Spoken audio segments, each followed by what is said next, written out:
What is going on, everybody? It is your man R0B back at it again with another New York Giants video. And in today's video, we're going to be previewing the Week 10 matchup between the Houston Texans and the New York Football Giants.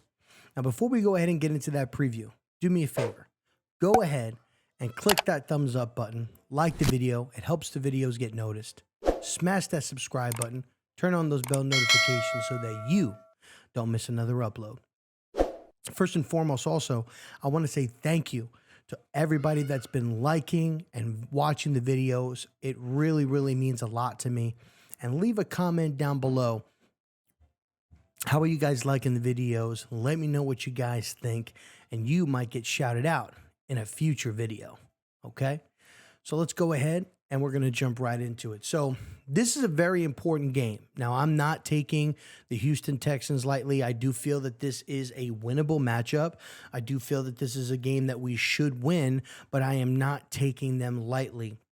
I watched the game that they played against the Philadelphia Eagles, and they played a pretty good, clean game for the most part up until about the fourth quarter.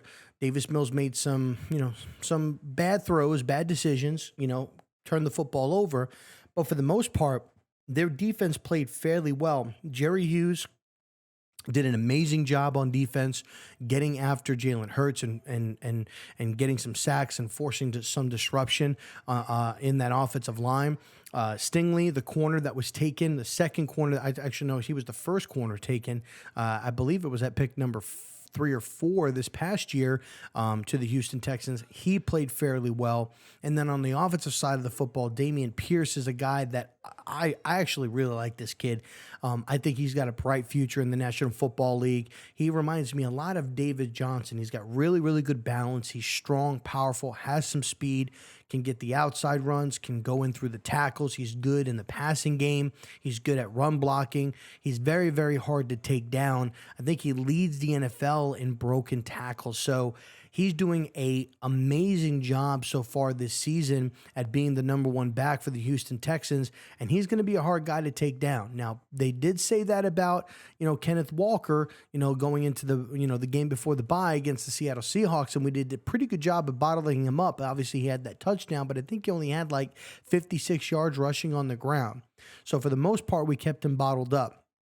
I'm hoping that we can do the same thing in this game. Now, when it comes down to it, I think that there is going to be an interesting matchup here. When it comes down to the left side, I'm not worried about Jerry Hughes going up against Andrew Thomas. Andrew Thomas is the best left tackle in football, and I think that he's going to hold up quite well. On the right side, though, and on the interior is where my concerns is.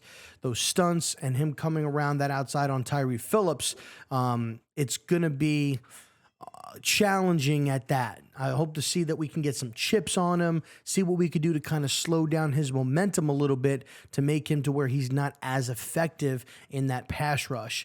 Now, also, from the defensive side of the ball, they do play pretty good coverage, okay? Like I said, Stingley's been doing a very, very good job, so I expect and would hope to see some of our wide receivers testing them a little bit. Let me see what Darius Slayton can do. We're going to have Kenny Golladay back. Let's see what Kenny Golladay is able to do at the wide receiver position. And I think we really, really need to start getting Wan'Dale Robinson involved more in the offensive game plan. I'm curious to see who they're going to have starting at the tight end spot. I'm hoping that it's Cager. I think that kid, shows and has some athleticism. He's big. I think he's 6'6". So he's a big guy, wide receiver converted to tight end. So, he's familiar with wide receiver as a wide receiver. So he knows how to get open, has a feel for the defense. So I think that would be, something that we could be able to utilize to our advantage. From an offensive side of the football, I think we need to continue to run the football, right? We need to continue to run the football. We need to give it to Saquon Barkley. I want to try to see if we can get Daniel Jones going, but we do need to be aggressive in the passing game. I would like to say Daniel Jones take some chances and make some tight window throws and don't have to just lean on Saquon Barkley the entire time. Let them play off coverage a little bit to the point where maybe they're not putting that 8th or 9th man in the box and open up some running lanes for Saquon Barkley. for the Houston Texans offensively, they really like to attack the sticks, like to attack the sidelines, the short intermediate routes, middle routes. They did throw some in routes, about 15 to 18 yards. They do like those, but predominantly they were working the sidelines a lot against the Philadelphia Eagles. No, I don't know necessarily if that's just because they were playing the Eagles, but they were working that sideline. Davis Mills, if he's on, he's on. If he's off, he's way off. So they need to try to get him disrupted early and throw him off of his groove.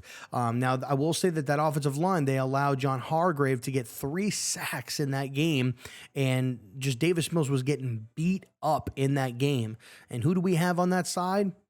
We have Dexter Lawrence. So happy birthday to Dexter. He turned 25 today, but I'm also looking to see Dexter Lawrence have a big game. It would not surprise me if Dex has a couple of sack game, but I also want to see Kayvon coming off that edge and really trying to go ahead and get involved into this game. I feel that he was a no-show against the Seattle Seahawks. Micah McFadden had a sack, but we need him to step up. He was a no-show, like I said, against the Seattle Seahawks, so I'm hoping that he can bounce back in this game and get a little bit more involved and maybe have a couple of sacks in this game.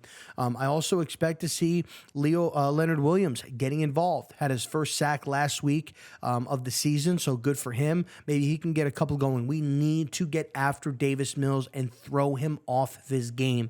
If we can throw him off of his game, it's going to be a long day for Houston. Now, according to my reports, I believe that Brandon Cooks is going to be playing.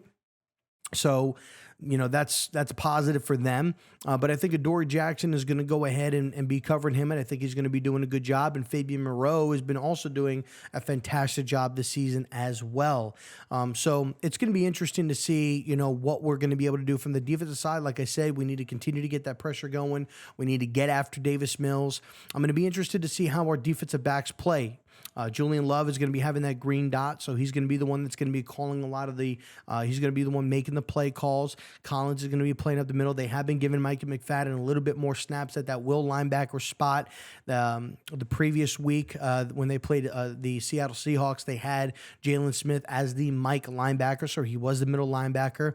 So I want to see how our defensive backs are going to play. Cordell Flott more than likely is going to be playing. How is he going to be playing? What's going to be his role? He's probably going to be on a pitch count, but I want to see how he plays, and he's been struggling this year to make tackles, and I think that's something that he's been doing consistently, and I want to see him get improved on that, and hopefully maybe this offseason he can improve on that, but he's missing a lot of tackles, which it's weird because in college, a lot of the film that I watched on him, he was able to make some plays. Like, he made tackles. He wasn't shy of it, so I want to see him try to make some plays.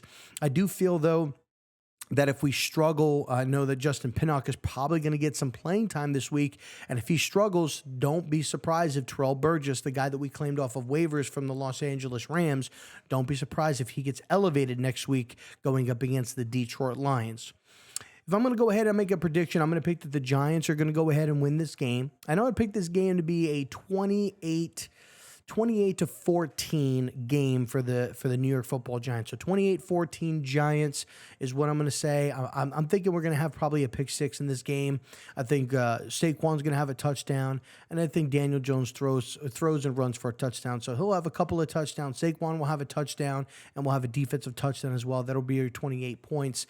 That's what I'm thinking. So I'm going to pick a 28-14 victory over the Houston Texans at home to rebound from losing the game before, going in in Week 11, going against again at home, going against the Detroit Lions, and we will be 7-2.